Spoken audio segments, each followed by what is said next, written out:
Welcome to a Suunto vertical maps, courses, routes video. I promise you now we're diving into everything navigation.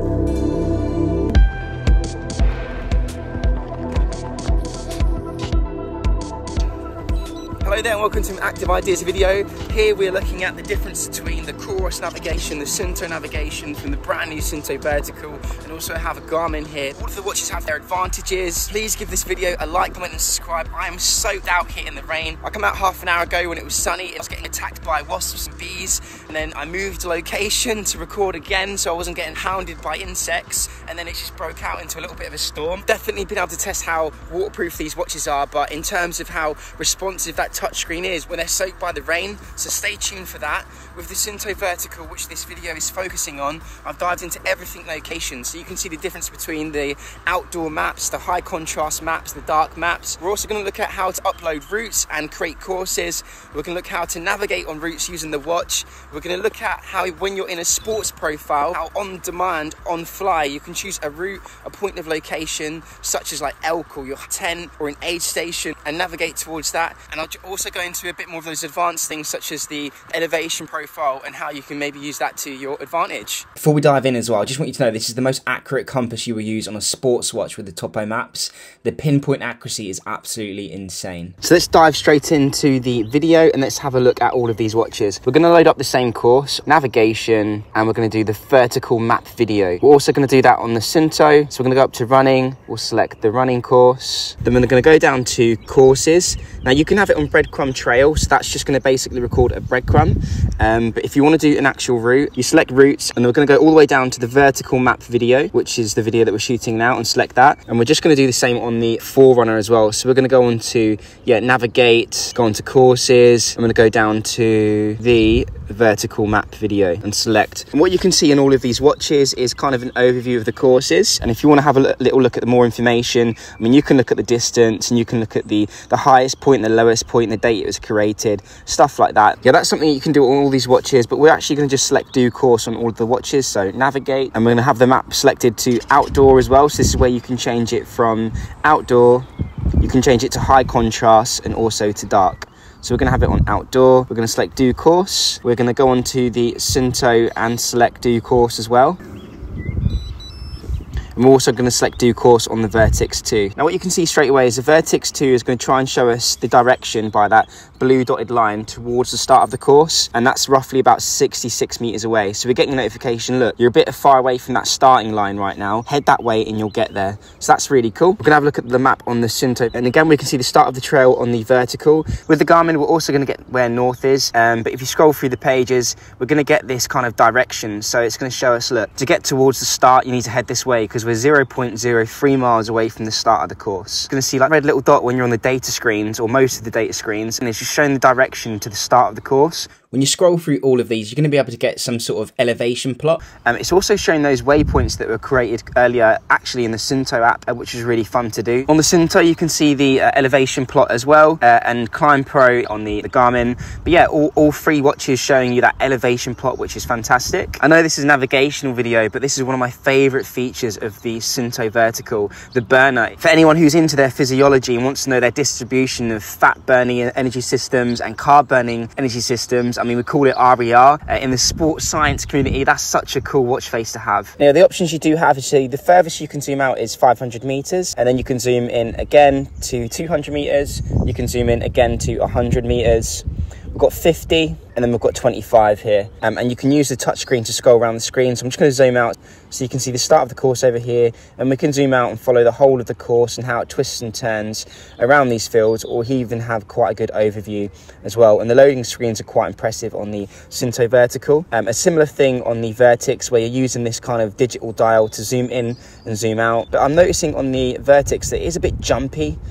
So I'm trying to scroll for the sake of the video to show you all of the map, and just struggling, so I think I might give up. Here we go, we're back on it now. Ooh. And then Garmin ecosystem is that you can just zoom all the way out and see the whole country. What this is really useful for, if we want to look at a map that's, say, up in the Peak District, I'm down by London at the moment, it can be quite hard to swipe when you're going at a rate of 500 meters. And if I choose to navigate a course, and let's say we do Hunstanton to Wales, so this is a beach route 20 miles along the Norfolk coast. So with the Garmin we're going to zoom out from London, zooming out, we're going to go all the way over to the coast and then zoom in, and it was very easy to find my location here, and you can see the Norfolk coast route. Over here is the start and over here is the end, and let's just say I want to do that also on the Suunto, so the coastal run on here as well. We can see that we're off course. We're going to go across to the map, and then we've got the map on, and as I said, so I've got the route loaded, but I have no idea of how to get to the Norfolk coast from here. But if I go on to the Forerunner 965, you can see, for example, it's going to show me, look, run in that direction for 38 miles, and you'll get to the start of your course, Hunstanton to Wales. So yeah, it can be a bit more trickier if you're trying to locate to a further away location. Okay, so it's raining, but we're gonna keep the video going. If you could only see me now, I look absolutely hilarious. But anyway, so yeah, vertical map video, and we're gonna select the route and we're gonna navigate. So this was during the activity. We've still got a run going. Okay, so off we go. We're gonna navigate towards the start of the course. Just bear in mind that the compasses are gonna be knocked out by each other. We're just heading over to the start of the course. Just bear in mind, we're being shown where the start of the course is by that blue line on the vertex. And similarly, we're being shown on the Garmin, shown what direction to go into the start of the course. We'll just keep heading that way until we get the on-course notification from all of the watchers. Okay, so en route on the Garmin. There we go. We're heading up in this direction. You can see over there, we've got the field where we're turning. The Garmin Forerunner is going crazy right now. So it's vibrating when I was actually on the waypoint. Interesting stuff. Again, just heading up to that field over there, just where the fence is, and we're going to turn left and head that way. So on the Garmin, we're getting told to turn left, and we're getting another notification on the Garmin to turn left. Nothing from the vertex or the vertical yet, but we are being told on the vertical when we've reached those waypoints, and we're getting a vibration and a sound. Sorry for the reflection, it's these lovely sapphire displays, you see. So here we've hit where we need to turn. This is where a fence has been knocked down. I can't go onto that private land here, but we're heading this way, following the route across the fence, which is a public right of way. Just having a look at that on the Suunto here, we can see the directional arrows of where we need to go. Let's just zoom out and get a better context though of where we're going. So we are going all the way to the end of this field. All the way to the end of this field, we're going to turn right across this line of trees, avoiding this private pathway, all the way up to that crossing. Now is a really good time to test how good the touchscreen is in the pouring rain. You can see how much rain is on all of these watches. I'm getting soaked right now, so is my camera. I'm going to pan across this fence to the bottom of the turning and then pan up there towards where the route is going. Vertex now. So I'm finding it, I'd say about the same performance. It's just a bit slower to load, so you never quite know, especially in the rain, if it's going the right way. But it's performing well. I mean, I've got a massive raindrop on the screen right now. We're just going to try that on the Garmin as well. Really impressive stuff, actually. Just zooming across that field now and along here. So yeah, it's impressive touchscreen from them all, really. The fact that you are able to use the touchscreen with the rain on. What we're going to show you now is going on to the points of interest. So we've got a pot of gold, which I've selected to be up there in the field. We've also got the elk. So if I scroll down to the elk is just located over there. And we've also got the camping tent. And the camping tent I've done just to be over in that direction over there as well, similar to the pot of gold. So we're going to select the elk first. You can see that it says elk hashtag keep on hammering. You can see the coordinates there, and you can also see the distance to the target, the altitude and the altitude difference. And we're going to select to navigate. What you can see now, if I get the blue into the bearing and head in that direction, that's going to take me towards my way marker. We can also see the north, which is pointing over in that direction. We can see the meters to the location and everything like that. So yeah, locating 2 points of interest is good, and you can change that on the fly. So I can go down and go, actually, I want to locate to the pot of gold. So go on to points of interest. We select pot of gold, navigate, and now we can locate that bearing and head over in that direction over to the pot of gold. So yeah, in terms of the points of interest, they're really good. What else have we got here? So we've got your location. If I select your location, it's going to load, and you saw how quick that was, the coordinates of the map, and I can choose to save location, and I can also choose to cancel.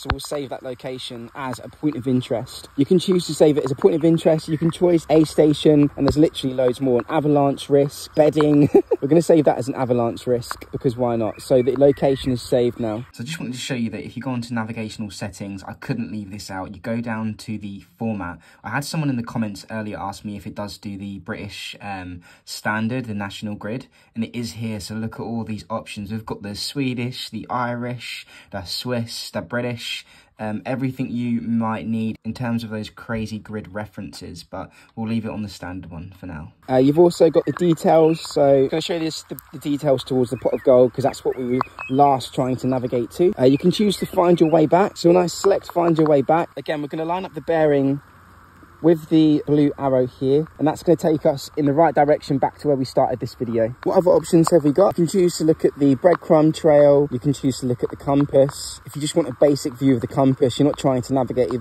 to anything. And what other navigational options do we have?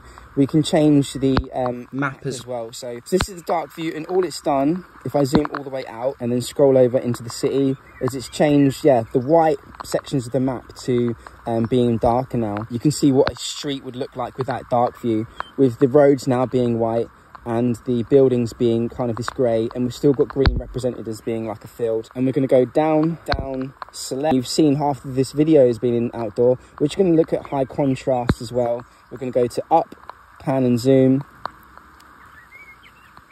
out just so we can see a bit more of the map. And I'm not sure, I haven't spoke to Suunto or anything like that, but I'm assuming this could save battery life because we're using less colours in the screen. So it would be interesting to know when you use the high contrast. DC Rainmaker didn't seem to be a massive fan of it, but I thought actually it looks quite good in this scenario. We're seeing the roads represented as like this really deep black, so it's really easy to see where the roads are. And to be honest, that's all I really want to know half the time if I'm running through the city. It can be a little bit harder to see the detail in like the fields, which is what we're in now. But again, I'm still able to see the train track next to me. I'm able to see the topo lines of the elevation.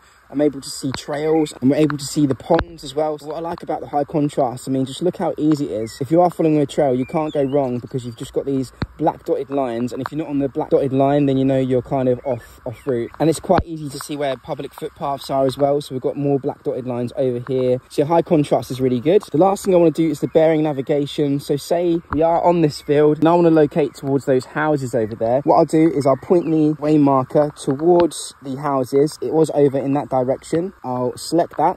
Do you know the distance? I actually do. I would say that's around 400 meters away. So we're going to go for select, and I don't know the elevation, so we're just going to press go. And you can see now I've created that bearing and my location. If I just turn the compass into the blue dial, that's going to take me all the way there. Okay, so we're going to get started. Don't worry, it's not going to be too complicated. So what we've got here is the Suunto app, and we're on the home screen. If we go over to the location marker, you can see my last looked at location, which is London. So we're going to click the search toolbar here. The reason it looks kind of crazy is because I've got these free road surfaces selected, but I'll explain that in a second.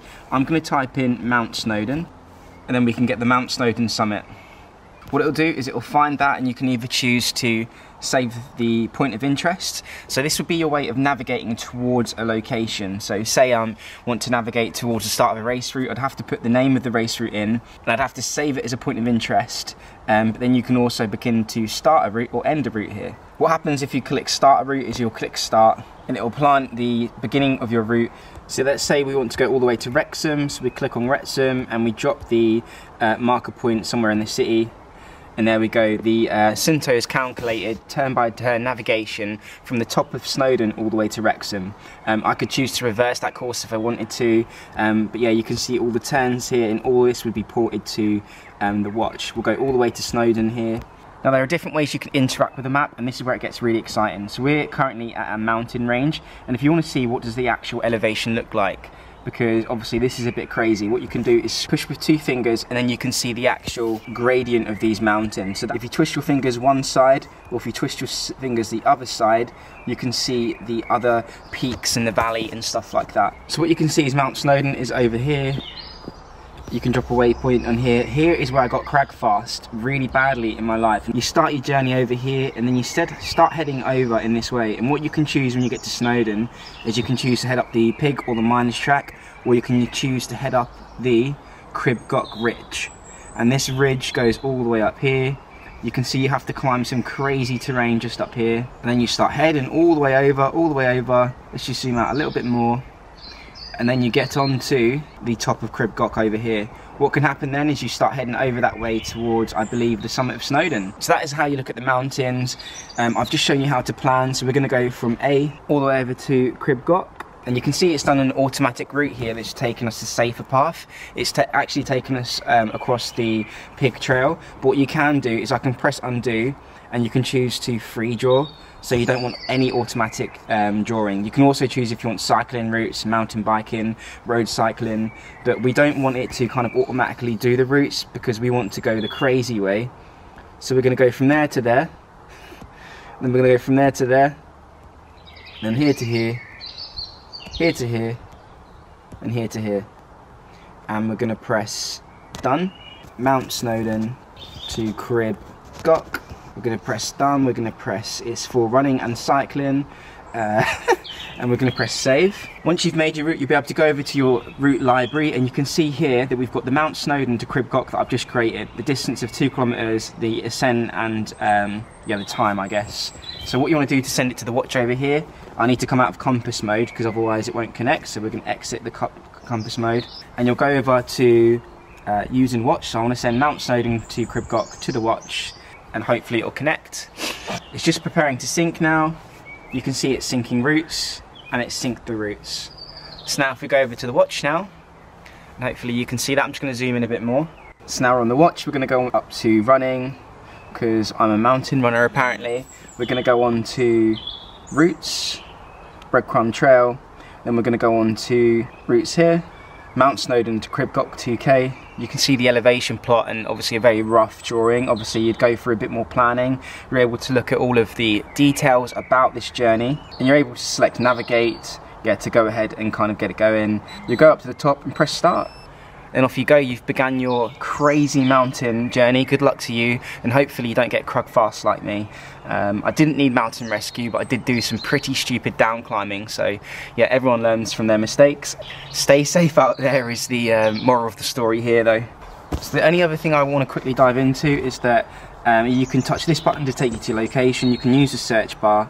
You can choose to download offline maps, you can choose to create a route which will take you straight to that creation window, and you can also choose, this I think is quite important, you can choose to import a GPX. So if you do get a race course GPX, or yeah, you're taking part in like the Ultra Trail Snowdonia, something like that, you can download their GPX from the official website, put it onto the Suunto app, and then send it over to the watch in the way I've just shown you. We've been looking at satellite just because I think it's a bit easier to show you guys as viewers, but you can use the Finland terrain to get kind of that version of the maps. You can choose to use outdoor to get kind of that Google views kind of maps. We also have the Avalanche terrain, so I think that's obviously very cool for those who are into skiing. You've got winter as well, so you can get this sick looking winter looking map. We've got a dark map, I don't know, maybe you're in the military or something. And we've also got the light map over here as well, but we'll leave it on outdoor for now.